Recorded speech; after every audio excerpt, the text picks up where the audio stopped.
What's up, guys? I'm joined here with Mike, the used book guide. In this video, we're going to give you 5 tips for selling CDs and DVDs on Amazon. What's up, brother? How's it going, Romer? Appreciate you having me on the channel. CDs and DVDs, even though I'm called the used book guy, can level up your media business overnight on Amazon. And I'm just going to throw the first one out there right away. Scan every new CD and DVD you see. I don't care if it's the cheesiest movie, like, oh man, I hate the Titanic movie. It's 3.5 hours long. It's new. It's not worth nothing. If it's brand new sealed, I'm betting on Amazon, it's probably going to be profitable because a lot of these items are not new sealed anymore. You can't get them. They're out of You're production. not worried about invoices or anything like that? Listen, there's a risk that comes with selling on Amazon no matter what you do, whether it's a used item or a new item. I've sold thousands of both CDs and DVDs in new condition.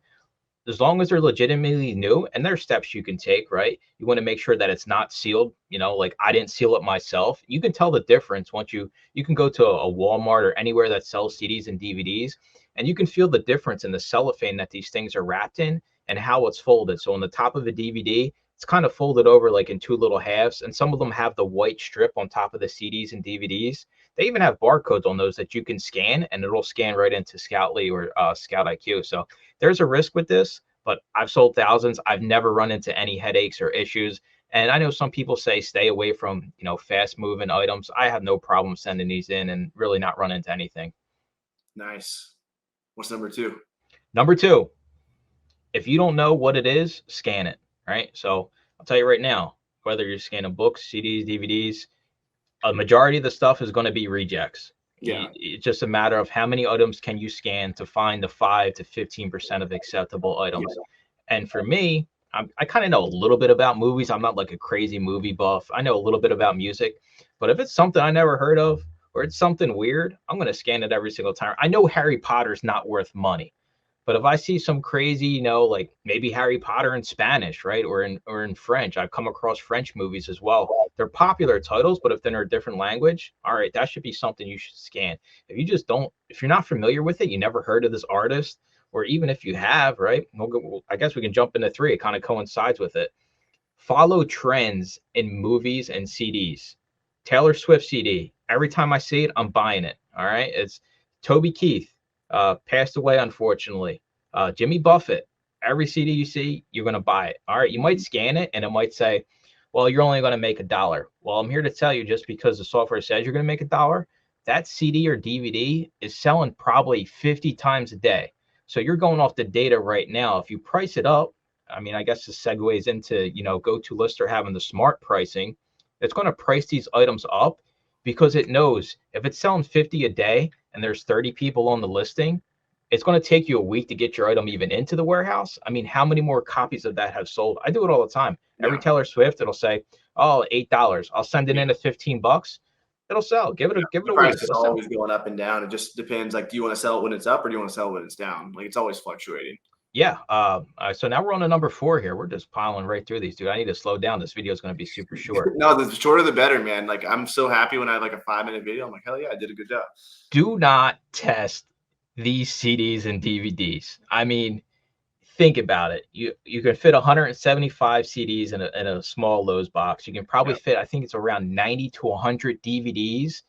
You cannot sit here and test these things in your computer. I'm glad you said that, man. I'm so glad you said that because I've sold thousands and I never test anything. You can't. I've never tested any. And it's funny because I have had people that I've coached and they're like, I just can't get into media because I test them all. I'm like, I've never tested a single one. And growing up, we grew up kind of in the disc era. We had our little CD players. Those things can take a beating, right? Sure, if it's like keyed up, you're not going to send that in. But for the most part, 95% of this stuff, even if it's scratched, just cut it loose. Scan it in, label it, and don't worry about it. The returns are the returns on Amazon. Don't be afraid of the return, stigma that comes with Amazon. You can't test any. You can if you want to spend forever and never make any money. But I'm here to tell you, like Romer, I've never popped a CD in the computer or set up a little boombox station or, and I have a resurfacer. So you would think I would make all my CDs and DVDs like perfect. That's not the case. That's there for extreme cases, for extreme, items that are really profitable. So don't waste time testing CDs, DVDs. It's really not worth it. There's no point in doing it. And I guess another one I have is that'll coincide. It won't be number 5. It'll be 4.5. Okay. Condition your stuff is good and have the same condition note when you're listing. I swear by this. I got it from Caleb Roth way back when, when I first started selling. I literally took his condition note for good media. Every single CD and DVD is good condition. Yeah. This may contain minor scratches. It's in working order and it comes in original packaging, right? I'm not sending in CDs in empty cases or like blank cases. I make sure you actually have the cover art and things like that. So yeah, just condition everything in good condition. Don't worry about testing it. I promise you the CD will be fine. And when you're outsourcing, if you don't have a resurfacer, you can do a quick eye test because you want to make sure the disc is in there anyway, right? Because I bought things and I get home and I didn't look at the store and the Yeah. case is empty. So that's kind of, some tips and tricks here. The fifth one, I guess it's got to be like the most important one now that I think about it, is being okay with sending in fast moving, low inventory, or not low inventory, low profit CDs and DVDs. Think about $11 book. How much money you would make on that? Probably be like $3, $4, or no way it's going to be $4 unless it's like paper thin. Yeah. A CD or DVD at $11, even $9.99. We're talking $4 all day long, if not $5 on some of these. If it's fast moving, you have to take the low stuff with the high stuff. You can't just be the person that only shoots for the moon when it comes to scanning media, whether it's CDs, DVDs, books.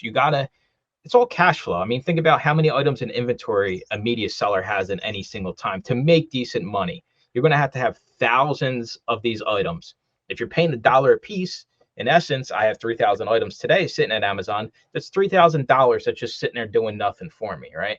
And I'm only doing 10K a month in sales. There's people that are well above me. So you want to get your cash back fast. And the way you do that is by the sell through of these items.